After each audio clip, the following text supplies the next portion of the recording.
Hartlike goeie dag. Ek groet jou in die wonderlike naam van Jesus Christus en julle kan sommer sien dat die uitsig is anderste as wat ons daar in die kamer is. Ek en my vrou so 'n bietjie op verlof. Ons is hierso by Kiara Lots in Clarence. So die boodskapie sal miskien bietjie later uitgaan of ons sal dit die vorige dag opneem, maar nietemin, jy sal die woord ontvang soos dat die Here dit op ons hart lê. So vandag wil ek bietjie met julle gesels oor die Here sorg. En ek sit Sondagoggend toe ek die sliding deur oopmaak hierso op ons balcony. So ek verkoop maar die Engels, né? So en ek maak die deur oop. Hier sit die voeltjies hier agter my, julle hierdie balkon sien hierso, sit die voeltjies hierso so in 'n ry en hulle wag vir hulle ontbyt. Ja, maar ek weet ek kan so bederf word as ek wakker word en my vrou het al klaar die ontbyt voorberei. Dit sal nogal lekker wees. Maar nietemin hierdie voeltjies sit toe en hulle is gereed en ek vat toe so 2 snytjies brood en ek sit hier by die tafel waar ek sit. Breek ek die korsie so en ek breek die krummels en goed. En terwyl ek so oopbreek, kom hulle na die tafel toe. So en hulle so asof hulle mak is so goed. As dan net my hand uit eet nie, maar hulle kom toe nader. En toe ek dit sien, toe ervaar ek hoe die Here vandag vir my wil sê is dat soos ek vir hierdie voeltjies sorg en hierdie mossie sorg ek vir jou. En ek wil vandag hierdie boodskap gebruik om vir jou te sê, maak nie saak waardeur jy gaan nie. Jy kan voel die lewe druk. Jy weet nie waar jou volgende bord kos vandaan kom nie.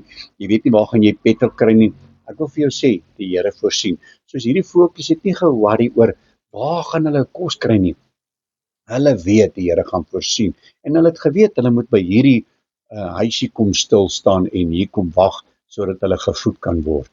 En ek wil dit vandag hierso vir julle lees ook in Matteus 6 hier vanaf vers 25. Hy sê, en daarom sê ek vir julle, moet julle nie kwel oor julle lewe, wat julle sal eet en wat julle sal drink nie, of oor julle liggaam, wat julle sal aantrek nie.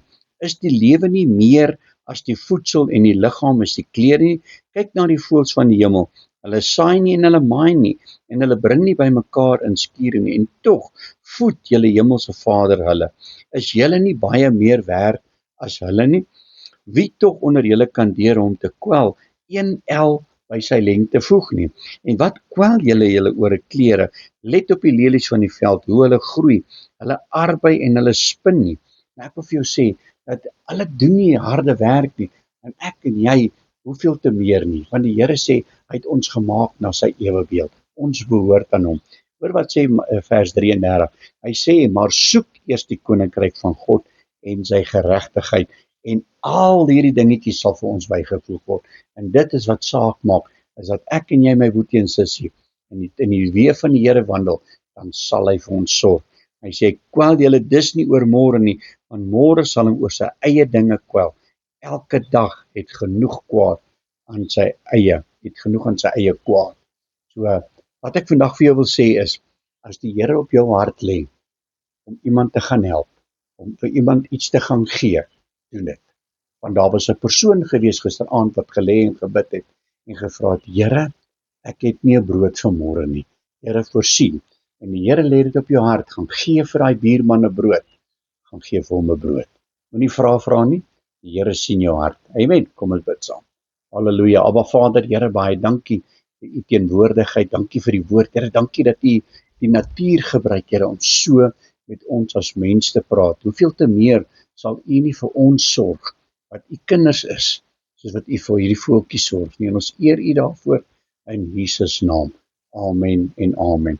My liewe boetie en sussie, julle moet 'n geseënde dag hê en as die Here se wil is, selfde tyd, môre op dieselfde plek. Amen.